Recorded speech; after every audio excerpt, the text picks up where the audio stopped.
grupo el número 6, los integrantes del grupo son Javier Arce, Diego Rojas, Carla Lucas y mi persona, Doménica Coy.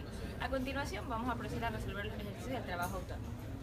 Este es el trabajo autónomo 6. La pregunta 1 dice: una rueda está girando en dirección a las manecillas del reloj en un eje perpendicular al plano YZ. Entonces, el vector que mejor representa el contratorque para frenar la rueda es... Nosotros sabemos que el vector D y el vector B no van a ser porque son perpendiculares. El E le va a dar velocidad y una aceleración. Entonces nos queda entre las opciones el C y el A, y lo vamos a hacer por la regla de la mano derecha. Entonces, tenemos que el torque va a ser hacia adentro, que ese es el vector C, pero nos piden el contratorque, el que va a frenar el movimiento. Entonces ese va a ser el vector contrario, que es el vector A. Bien, a mí me ha tocado resolver el ejercicio número 2, el cual nos pide calcular la torsión resultante de este sistema en torno al eje A. Para calcular el momento de torsión resultante, lo que haremos será calcular las torsiones que produzcan cada una de estas fuerzas y sumarlas, pero la torsión que produzcan cada una de estas fuerzas al rotar alrededor de este eje.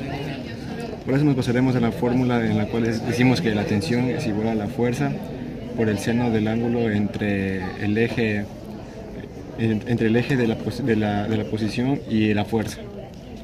También diremos que si la torsión produce un giro con dirección a las manecillas del reloj, esta torsión será negativa. Y si la torsión produce un giro un giro en dirección antihoraria, será positiva.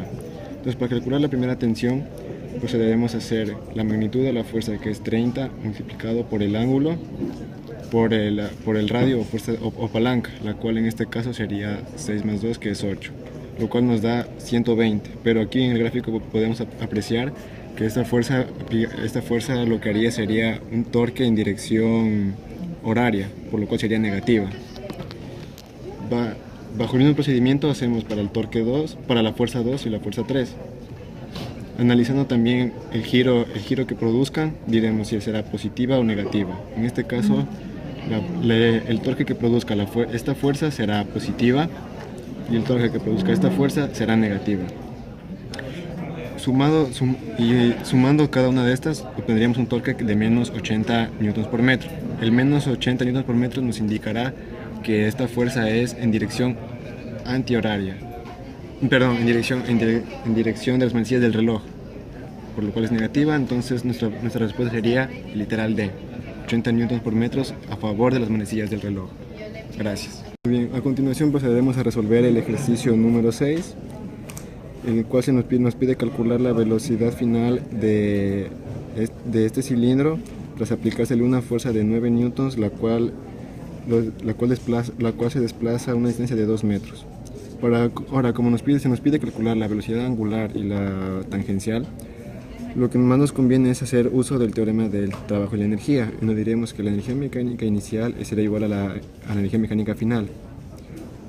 Pero en la energía mecánica inicial, como tenemos una fuerza externa, será la energía mecánica inicial más el trabajo de otras fuerzas o la fuerza externa, que en este caso es 9 por 2, que es el desplazamiento. Igualando nos quedaría 18, va a ser igual a la energía rotacional, lo cual es igual a 1/2 del momento de inercia por su velocidad angular al cuadrado. Pasando estos dos a multiplicar y reemplazando el momento de inercia de un cilindro, el cual es 1/2 de la masa por su radio al cuadrado, obtendremos la siguiente ecuación, de la cual procederemos a despejar la velocidad angular, que nos dará un resultado de 20 radianes por segundo. Y para calcular la velocidad tangencial usaremos la fórmula que nos relaciona la velocidad angular con el radio, con lo cual obtendremos que la velocidad final es 1.2 metros por segundo. Gracias. 2 dice que desde la parte superior de un plano inclinado de altura h parten simultáneamente en reposo una esfera sólida, una esfera hueca, un disco y un aro, todos con la misma masa m y el radio r. Determinar quién llega primero a la base del plano. Entonces, este problema ya nos indica que la masa de todos es la misma y que el radio también va a ser el mismo. Entonces vamos a usar el momento de inercia, ya que eso nos indica que es la resistencia del cuerpo a moverse. Entonces tenemos el momento de inercia del aro, que es igual a la masa por el radio al cuadrado. El momento de inercia del disco, que es igual a 1/2 de la masa por el radio al cuadrado. Entonces sabemos que la inercia del disco va a ser 1/2 de la inercia del aro. Lo mismo hacemos con la esfera hueca. La inercia de la esfera hueca es igual a 2/3 de la masa por el radio al cuadrado, y la esfera sólida es 2/5 de la masa por el radio al cuadrado. Entonces lo dejamos en términos de la esfera hueca, que la esfera hueca es igual a 2/3 de la inercia del aro, y la inercia de la esfera sólida es igual a 2/5 de la inercia del aro. Entonces comparamos y nos damos cuenta que la inercia del aro va a ser mayor que la inercia de la esfera hueca, y va a ser a la vez esta mayor a la inercia del disco, y esta a su vez mayor a la inercia de la esfera sólida. Entonces nos queda como conclusión que la esfera sólida va a llegar primero, ya que va a tener un menor momento de inercia, o sea, y va a tener una mayor rapidez angular. En el problema 3 tenemos sobre un plano horizontal que está situado un cuerpo de 50 kilogramos que está unido mediante una cuerda que pasa a través de una polea de 15 kilogramos a otro cuerpo de 200 kilogramos.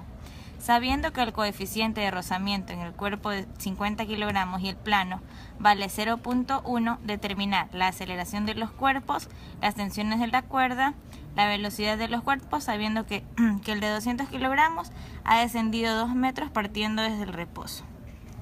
Ahora, sacamos el diagrama de cuerpo libre de cada uno de los cuerpos. En el primero tenemos la normal, el peso y la fuerza de fricción, que va hacia el lado izquierdo. También tenemos que la tensión va hacia el lado derecho. En el segundo tenemos la aceleración angular, que va hacia la derecha, la tensión 1 y la tensión 2, que iría para abajo. En el tercer cuerpo tenemos el peso, la tensión 1 y la aceleración, que iría hacia abajo. Sacamos cada una de las fórmulas sumatoria de fuerzas del tercer cuerpo en Y, que es igual a la masa por la aceleración, porque en Y se va a mover. Y tenemos que es el peso menos la tensión. El sistema de referencia es X y Y. Y tenemos que T1 menos 49 es igual a 50A. Ya. En el primer cuerpo tenemos la sumatoria de fuerzas en Y, que es igual a 0 porque en Y no se mueve. Tenemos la normal menos el peso, y eso lo igualamos a 0. La normal nos queda que es igual al peso, y eso da 490 newtons. En X se mueve, por lo tanto vamos a usar masa por la aceleración, que es la tensión 1 menos la fuerza de fricción igualada a la masa por la aceleración. Tenemos que la fricción es la normal por mu, y entonces quedaría T menos la normal, que ya dijimos que era 490, y el mu, que vale 0,1, y quedaría 49, igualado todo eso a 50A, que es la masa por la aceleración. En el segundo cuerpo, que es la rueda, tenemos la tensión 2 por el radio menos la tensión 1 por el radio, eso igualado a la masa por la aceleración. Como queremos despejar la aceleración en función de movimiento circular, ponemos masa por 1/2 de la aceleración angular por el radio, y se eliminan los radios, es decir que nos queda la tensión 2 menos la tensión 1 igualado a la masa por 1/2 de la aceleración angular. Tenemos un sistema de ecuaciones que tenemos 3 incógnitas, que son la tensión 1, tensión 2 y la aceleración. Las igualamos y se eliminan las tensiones, y nos quedaría 1960 menos 49 igualado a 257,5 por aceleración, que es el resultado de la suma de estos. Al despejar la aceleración nos queda que es 7,42. Ahora, para sacar la distancia, que es la que nos pide, usamos la fórmula del movimiento rectilíneo uniformemente variado, que es distancia es igual a la velocidad inicial por el tiempo más 1/2 de la aceleración por el tiempo al cuadrado. Reemplazamos que son los 2 metros, la velocidad inicial vale 0, tenemos 1/2 de la aceleración por el tiempo al cuadrado. Como lo que queremos es la velocidad, tenemos que despejar el tiempo, ya que no lo tenemos. Entonces despejamos el tiempo y nos queda 4 dividido para 7,42 y eso nos da igual a 0.73 segundos. Ahora, como tenemos que la aceleración es igual a la velocidad dividido para el tiempo, queremos es la velocidad. Entonces despejamos que la velocidad es igual a la aceleración por el tiempo. Reemplazamos datos y nos queda 5,41 metros sobre segundos. Para hallar el valor de cada una de las tensiones, teniendo ya la aceleración, reemplazamos en esta fórmula de aquí, en la primera, para poder hallar el valor de la tensión 2. Tenemos que es 200 por la aceleración más 200 por la gravedad. Y eso nos da a 3.444 newtons. Para hallar la tensión 1, tenemos esta fórmula de aquí. Reemplazamos valores que es 50 por 7,41, que es la aceleración, y más 49. Y la tensión 1 nos queda igual a 420 newtons.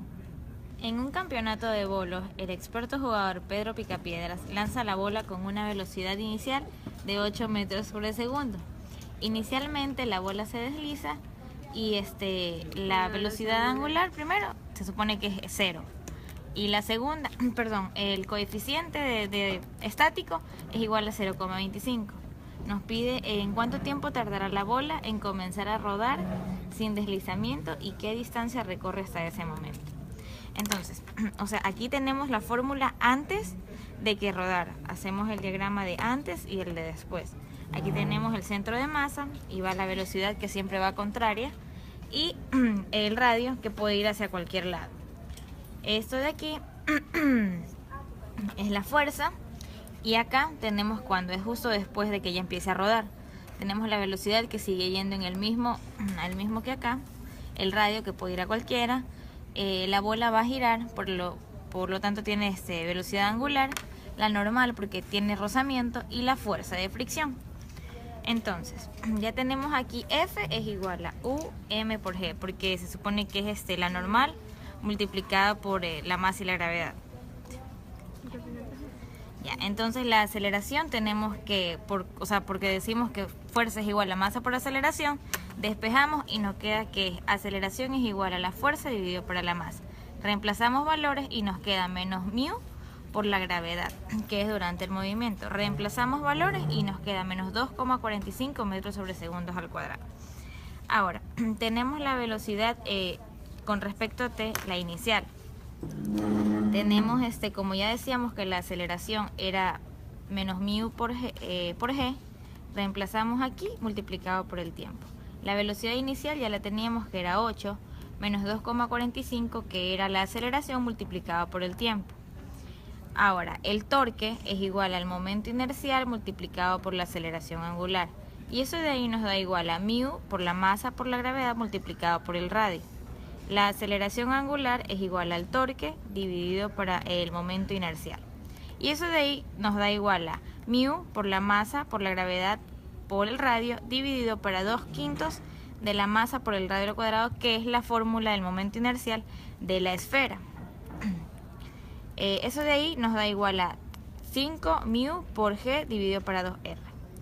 Ahora, tenemos la velocidad angular, que es cuando empieza el movimiento, que es igual a la velocidad dividido por el radio, y eso nos da que es igual a la aceleración angular multiplicada por el tiempo. Como ya teníamos esto, decíamos que es 5 por μ por g dividido para 2r multiplicado por el tiempo. Ahora hacemos una relación entre la velocidad angular y la velocidad lineal.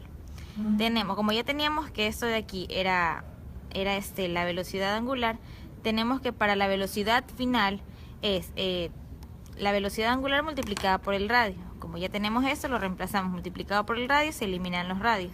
Esto de aquí ya teníamos que era la de acá, 8 menos 2,45 por el tiempo.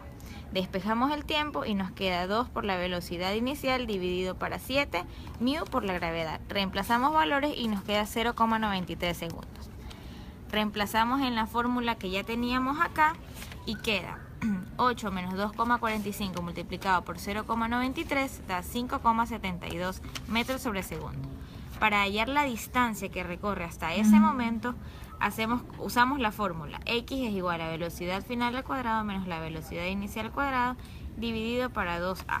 Reemplazamos valores y nos queda que la distancia que recorre es 5,38 metros. 6. Eso, 6. El problema 5 del trabajo autónomo dice lo siguiente. En la figura se muestra un cilindro de 4.5 kilogramos de masa que rueda sin deslizar a lo largo de un plano inclinado 42 grados con la horizontal. El centro del cilindro está unido mediante una cuerda al borde de una polea en forma de disco, de 2.2 kilogramos de masa y 85 milímetros de radio, sabiendo que en el eje de la polea existe un rozamiento cuyo momento es de 1.3 Nm. Determinar la aceleración del cilindro y la tensión de la cuerda, y nos piden también la velocidad del cilindro una vez que ha descendido 3 metros a lo largo del plano inclinado partiendo desde el reposo. Entonces lo primero que hay que hacer es determinar los diagramas de cuerpo libre de cada uno de los cuerpos que interactúan. Entonces dentro del cilindro va a haber lo que es, como hay un contacto con una superficie, va a haber normal, el peso del cilindro, la tensión porque está conectado mediante una polea y la fricción que ejerce la misma. Y en el disco vamos a tener lo que es la tensión y la fricción. Entonces, para resolver esto tenemos que primero conocer que la aceleración del centro de masa va a ser igual a la aceleración angular por el radio. Entonces empezamos a manejar los datos. Entonces, para el movimiento de la polea solamente lo que ejerce es rotación. Entonces tenemos que sacar como sumatoria de fuerzas rotacional.